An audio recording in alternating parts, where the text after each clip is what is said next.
friends and neighbors, so today we're gonna cook stir-fry vegetables.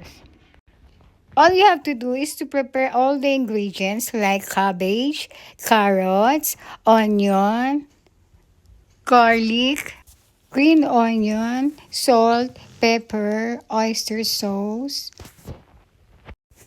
and soy sauce.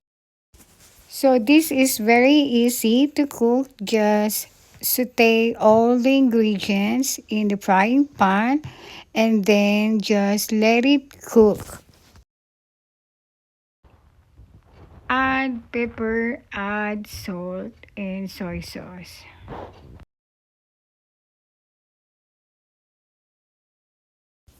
And add oyster sauce.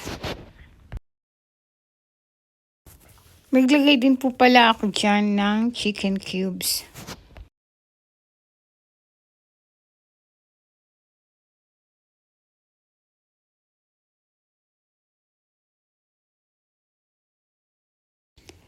So you can also add other vegetables like broccoli, cauliflower, corn, and you can also add some mushroom, anything that you like. Ito na yung pinakamadaling lutuin na vegetable fry. Mas masarap din po kung lutong-luto na po yung vegetables.